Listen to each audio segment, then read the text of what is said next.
Friends, today we're back with some Magic the Gathering goodness. We're going to be opening up a few packs of the Lord of the Rings Tales of Middle-earth collector boosters. Now, before we go any further, I do want to give a big thank you to Magic the Gathering and Wizards of the Coast for sponsoring this video. I genuinely am a very big fan of Magic the Gathering, and obviously Lord of the Rings probably comes as no surprise to you guys that I am interested in that as well, being BagginsTV. But if you guys want to pick up any booster packs for yourself, or maybe a pre-constructed commander deck, I think the Food and Fellowship that we have here in particular is a lot of fun. We've been playing that with friends, having a really good time with the hobbits and the food. You can check out my link in the description down below. Any purchases you make through that does help out the channel and obviously supports the sponsor as well. So thank you to Wizards for the sponsorship. And I thought what we do in particular with this video is we're going to open up a couple of packs. After we open up the first pack, we'll go through the cards that we get, because I know some of you guys may be not super familiar with Magic the Gathering. It is a playable card game after all, with its own rules. So we're going to break down the cards and take a look at them, and then we'll open up pack number 2, and maybe along the way we'll find some Rings of Power or some other exciting cards as well. Okay, so here we go, opening up pack number 1, and we'll just go through the cards one by one, sort of show off what we've got here. We got a little orc army hiding on the back there. But first up, and let me make sure that we get this in focus for you guys. So first up, we have a Willowwind with the shiny foil treatment. Next up, an Inherited Envelope. And like I say, what we'll do, we'll go through all the cards one by one after we see what we've got here. So next up, the Galadrim Guide, or the Galathrim Guide, is I believe how you pronounce it. A creature, Elf Scout 3/4, enters the battlefield, scry 2. Cheeky nimble hobbit there, just drop kicking somebody in the chest. By the way, the art in these cards, holy flip, man, they just look so good. And because this is a collector booster, a lot of the cards, if not all of the cards, have this sort of shiny foil treatment, and man, they just look so good. We got a Goblin Fire Leaper here, somebody from the side of Sauron here, or at least the forces of darkness. And then again, cheeky orc now, Ugluk the White Hand. A beautiful full art swamp here, again with that foil treatment. One thing that's pretty cool about the lands in here, and again, don't worry, if you're not too familiar with the rules, we'll explain what exactly you're seeing. But the full art land is actually from the map that Tolkien made, So we've got the Emin Muil here, we've got the Dead Marshes, there's Mordor hanging over the side. Next up, our first rare of the pack is the War of the Last Alliance, but then off to the side there as well, the Vial of Galadriel. So this one isn't foil, but it does have the full sort of art treatment, borderless going off the sides there, because some of these cards sort of, they're boxed in, but this one has the nice sort of borderless going on there, artifact. And then we get another borderless and a rare with Gollum, Scheming Guide, looking very sort of emaciated there in front of, I assume, Shelob's Cave. Frodo Baggins. One thing that's pretty cool with some of the Tales of Middle-earth cards, they have this sort of ring showcase treatment. So you got the ring around the side here for the cards. So there's Frodo. I think debating whether he's going to toss the ring into the fire or not. Oh, a Tom Bombadil. This is the first time I've actually managed to get a Tom Bombadil from a pack. Very excited about that. And he's got the ring showcase treatment as well. He's a god bard. Man, that's pretty cool. Look at that. 5-color Tom Bombadil. Holy flip. Quick Beam, the Upstart Ent. We get a Tree Folk there, one of the Ents. An Oliphant with the full art and the foil treatment as well. And then the Witch King of Angmar, which is a mythic rare because we got the orange sort of set symbol over there. And it's the full art and the borderless as well. Man, that looks amazing. Holy flip.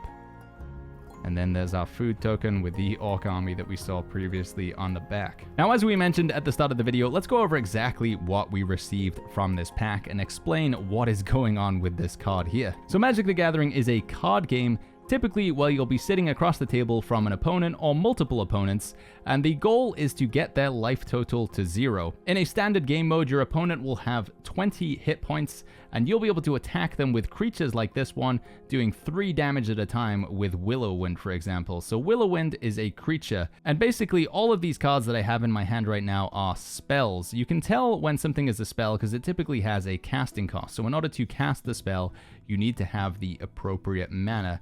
Also, these cards down here as well, although they don't have any color symbols in them, these are still spells, and you will need to have the mana to cast those. So obviously the next question is, well, Baggins, how do I get that mana? And that's where this other card comes in that we talked about. This is a basic land, and land is what you need in order to produce mana. One land produces 1 mana unless the card says otherwise. Now within a spell's casting cost, it will sometimes say that you have to have a particular color of mana. So for example, this one requires specifically 2 black mana, so you would have to have at least 2 swamps and then 3 of any color after that. So 3 of any color and 2 specifically have to be black mana. Now in a standard game of Magic the Gathering, you are typically playing 1 land a turn. The rule is that you can put 1 land down unless a card says you can do otherwise. So on turn 1, if you had a swamp in your hand, you'd be placing it onto the battlefield, and then if you had something that had a casting cost of 1, be it just 1 of any color or 1 particular swamp, you could tap the said mana to basically get 1 mana and then play the card. So for example, again with the Witch King of Angmar, we would have to have at least 2 swamps down and then 3 of any other mana. Outside of swamps, we also have plains, we have islands, we have mountains, and we have forests, and they all give that sort of corresponding color. So mountains are the white mana, your swamps, as we've covered, are the black mana, forests are green mana, mountains are red mana, and islands are blue mana, and they all sort of have their own kind of distinct playstyle. My favorite colors typically are white and blue. They're very sort of annoying to play against. There are a lot of control and flying and spirits, and just it is the playstyle that I enjoy the most. Whereas my wife, she likes to play sort of black and red, or sometimes black and white.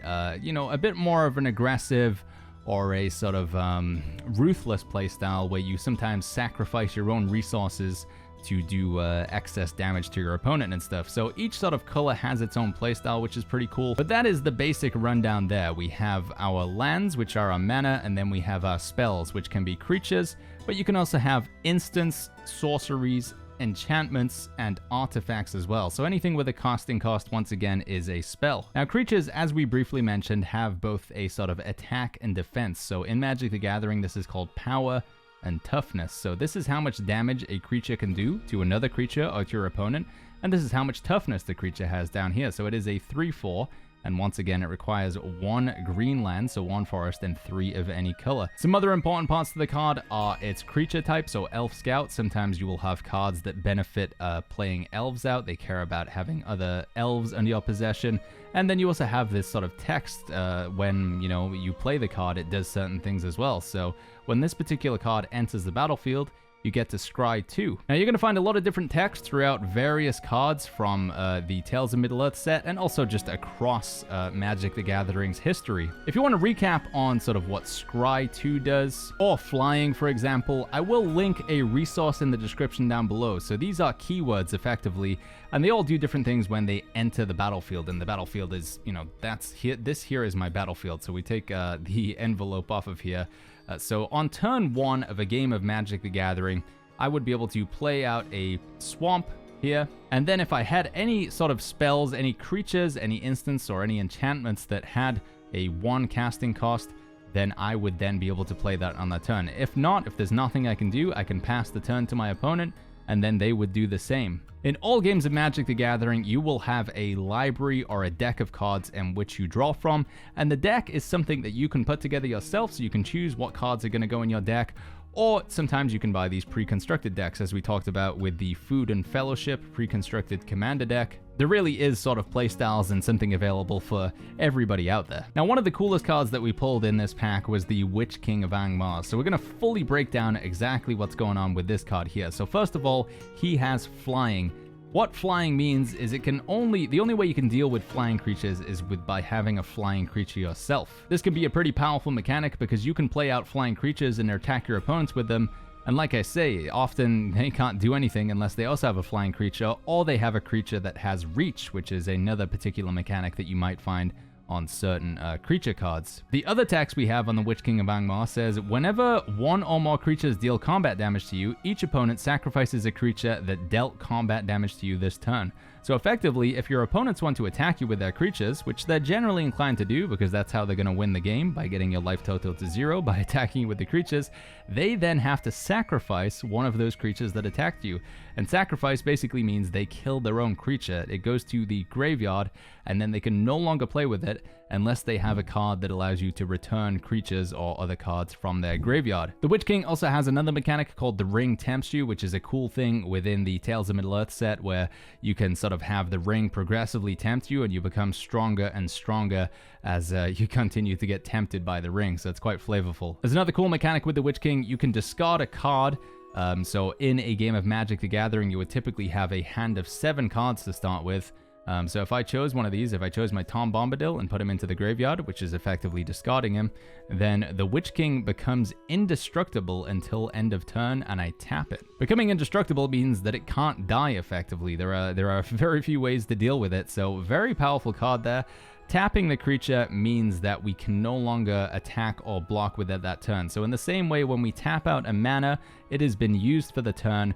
We then have to wait for the next turn to untap, and then we can go again. So that was a look at the Witch King, one of the powerful creatures that we got in the pack. One of the other powerful items that we got in this pack was this artifact. So artifacts, unlike creatures, can't really attack your opponents very often, but they do have other bonuses. So we would have to have 3 mana of any color, so 3 land down of any color in order to be able to play the Vial of Galadriel. But it says if you would draw a card while you have no cards in your hand, you get to draw 2 cards instead. Now, at the beginning of every turn, you have a draw step. So typically, you have untap, upkeep, and draw. So when you untap your lands and untap your creatures so you can use them again, and you have upkeep, some cards say that you have to do something during your upkeep, and then you draw 1 card for your turn. So every turn, you are guaranteed to draw a card unless a card says otherwise. So this one says if you have no cards in your hand, because you've played out your hand of 7, then you can draw 2 cards instead. It also says if you would gain life while you have 5 or less life, you gain twice that much life instead.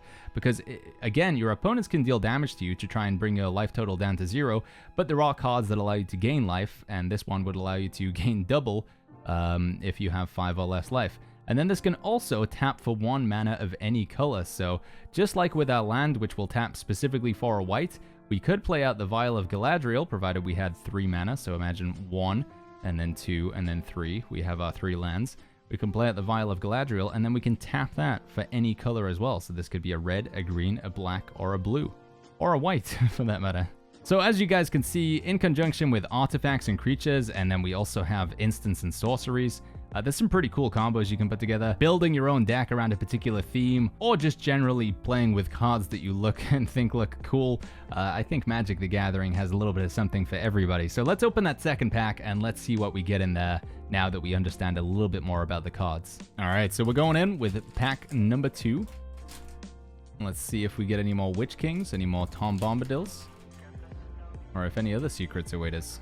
Ah, so here we are. First of all, a sort of card type that we didn't see in our previous pack. This is an instant, so unlike creatures, which sort of persist on the battlefield until your opponent kills them, instants are like a one-time single-use spell that often do pretty cool stuff. So this one says target creature has base power and toughness 5/5 until end of turn. So, you know, if we had the Nimble Hobbit, right? He was a little bit of a squishy boy.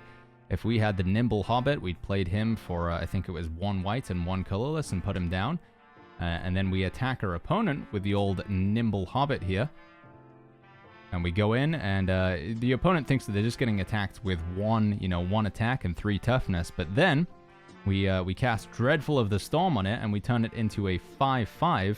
You can kind of see how there's some shenanigans and cool interactions that you can have in Magic the Gathering. And this is honestly what makes the game so cool, and one of my favorite games of all time is these instants, these sorceries, like no game of Magic the Gathering is ever the same. They always play out differently because of the order in which you draw the cards, which cards you're going to draw from your deck, and then, you know, the cards your opponents are playing as well. I know I'm nerding out a bit, but it is so much fun.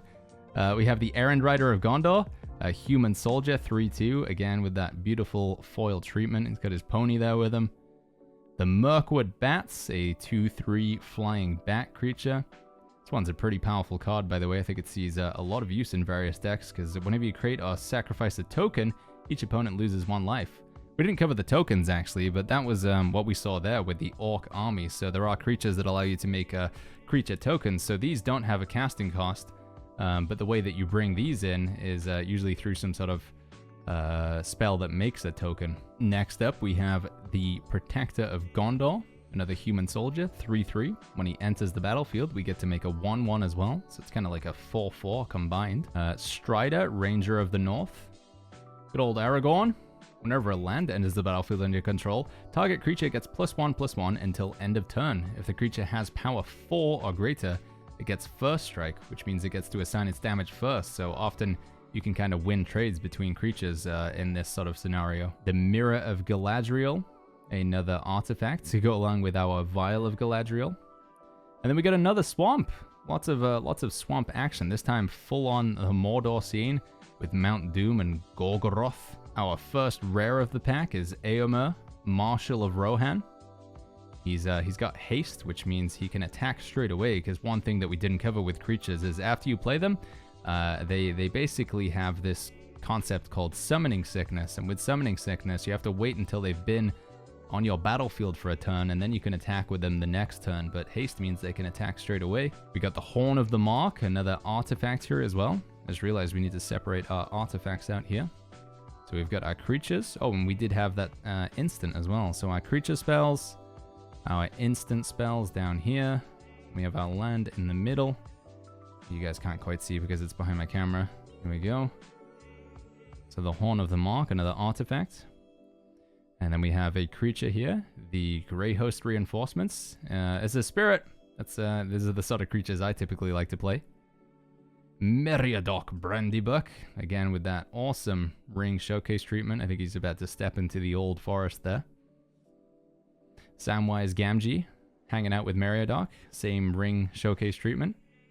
Aragorn the Uniter, man, that is a cool looking card. We got the borderless sort of full art treatment there. Aragorn is a red, a green, a white, and a blue, but he has a lot of effects, so he cares about, like, every time you do cast a spell of a different type, he does something, basically. So pretty powerful card there, very fun to play with. And then we got Gandalf, Friend of the Shire. Man, I love that art. Look at his smile, big smiling Gandalf. The foil treatment as well, borderless foil. And then Lobelia Sackville Baggins, looking quite menacing over there. I think one thing that's cool about this, by the way, we have that food token over here. For those of you who are more interested in the art aspect of the cards, some of them you can kind of combine together, and I think we have it here, right? If we combine these two, is that right? No, I think we might be slightly off. Do we need... I think there's maybe one more card between these two. But you can see some of them sort of connect together to paint a bigger picture. In fact, if you're just interested in the sort of collectability of these, there is an actual product that you can get where it's just basically full art cards, so they don't have the text on them. You can put them on a frame together and they sort of paint a big picture. There's some cool versions of these coming out in November, which I'm really looking forward to picking up. You can get like an easel with different sort of card styles on them and connect them all together to paint a big picture. So yeah, that was a lot of fun. Thank you so much, friends, for hanging out with me. Hope you guys have enjoyed this video. Once again, I do want to say a big thank you to Wizards of the Coast and Magic the Gathering for sponsoring this one. It's honestly been one of the coolest sponsors we've ever had on the channel. So yeah, if you guys want to help us out, make sure you check out the link in the description down below. Pick up some cards for yourself, open some boosters, and have some fun. If you do get any cool pulls and you want to share it with me, make sure you post them in the Discord. We do have a Magic section in there. I'd love to see what cards you guys get. And as always, I'll catch you guys all in the next video.